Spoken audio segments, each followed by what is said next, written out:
It was a cool morning in the busy town of Greenvale, the kind where every corner hummed with activity.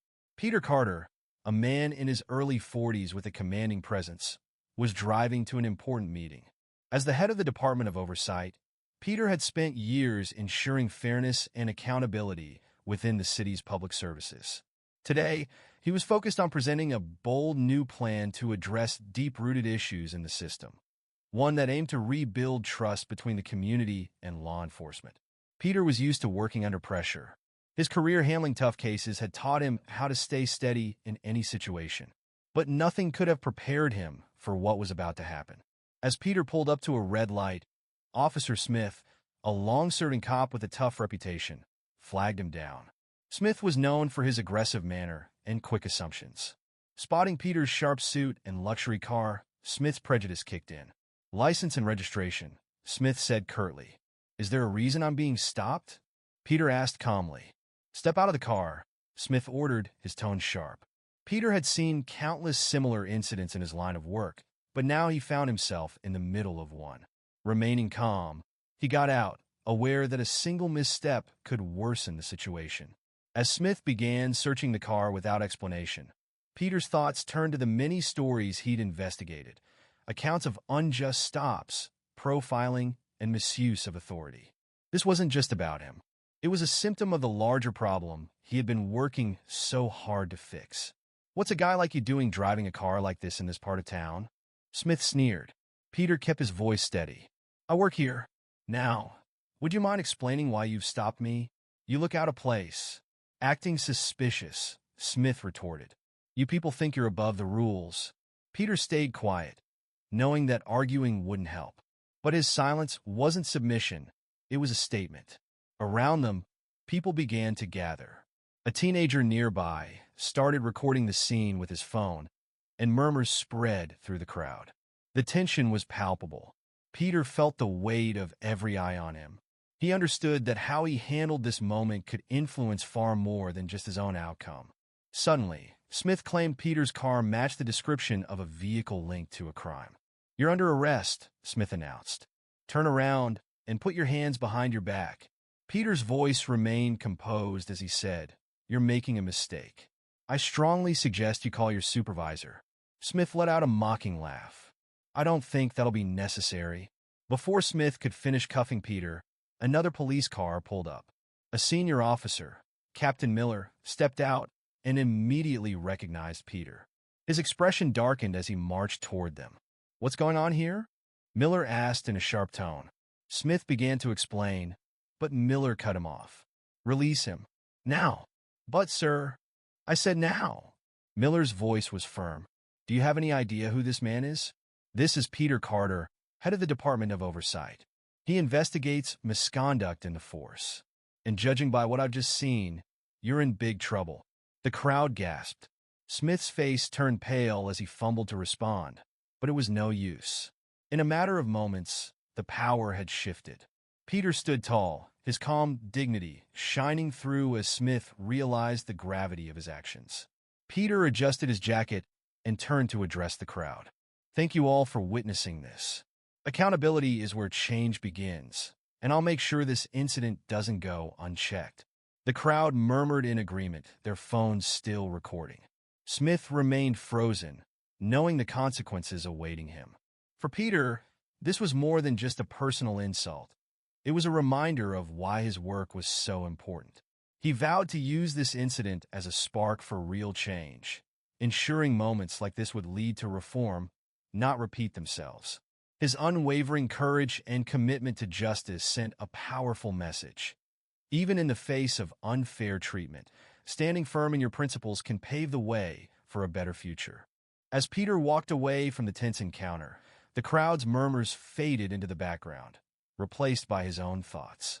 His calm demeanor hid the storm brewing inside. This wasn't the first time he had witnessed injustice firsthand, but experiencing it directly had solidified his resolve. He'd spent years working to expose misconduct and push for systemic reforms. But now he understood the weight of the issue on a much deeper level. The senior officer, Captain Miller, approached him as the crowd began to disperse. "Mr. Carter, I'm truly sorry for what happened," Miller said, his voice low but steady. Smith will face the consequences for his actions. You have my word. Peter nodded, his gaze steady. This isn't just about one officer, Captain. Smith's behavior is a symptom of a much larger problem. If we want real change, accountability can't stop with him. It has to start at the root of the system. Miller seemed to understand, his expression grim. I'll make sure this incident is documented and reported. And I'll cooperate with your department on whatever steps are needed.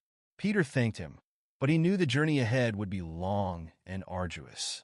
For years, he had worked within the system, carefully navigating bureaucracy and resistance, always pushing for progress. Now, he felt a renewed sense of purpose. What had happened today wasn't just an isolated incident. It was a glaring reminder of how much work was still needed to build a fair and just society. Later that evening, Peter sat in his office, replaying the events in his mind.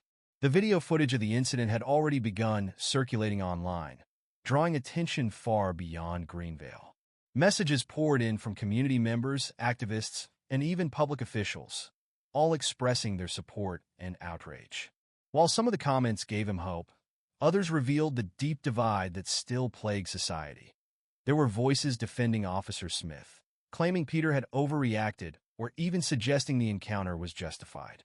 Peter leaned back in his chair, his hands clasped together. He had always known that change wouldn't come easily, but moments like this reminded him of the stakes. For every voice calling for justice, there were others clinging to the status quo, unwilling to confront uncomfortable truths. Determined to turn the incident into a catalyst for progress, Peter called an emergency meeting with his team the following day. They gathered around the conference table, each person bringing their expertise and insights to the discussion. We have an opportunity here, Peter began, his tone resolute. What happened yesterday wasn't just about me. It's about everyone who's been mistreated, profiled, or silenced. We need to use this moment to push forward with our reforms and make it clear that accountability isn't optional. The team brainstormed late into the night, drafting a comprehensive action plan. It included mandatory training programs to address implicit bias, independent oversight for misconduct investigations, and a public accountability platform where community members could report concerns and track their outcomes. They also decided to host a series of town hall meetings to give residents a voice in shaping the changes. In the weeks that followed, Peter's plan gained traction.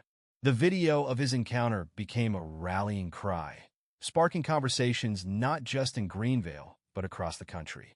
Activists and community leaders reached out to collaborate, bringing their own ideas and experiences to the table.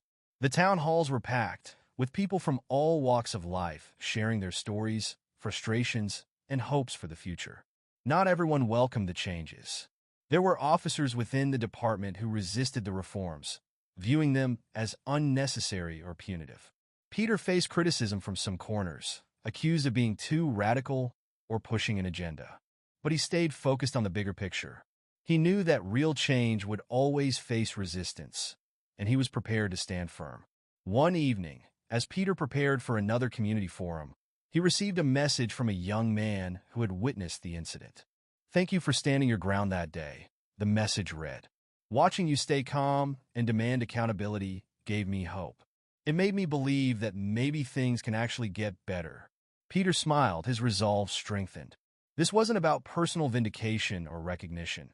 It was about creating a system where everyone could feel safe, valued, and respected, regardless of who they were or where they came from. Months later, the reforms began to show results. Reports of misconduct decreased, trust between the community and law enforcement slowly improved, and new programs were launched to foster dialogue and understanding. While the work was far from over, the progress was undeniable. And through it all, Peter remained at the forefront, leading with integrity and determination. Standing on the steps of City Hall one sunny afternoon, Peter addressed a crowd gathered to celebrate the passage of a new oversight policy. "Change isn't easy," he said, his voice steady but filled with emotion. "It takes courage, persistence, and a willingness to confront uncomfortable truths. But when we come together, when we hold each other accountable, we can create a system that works for everyone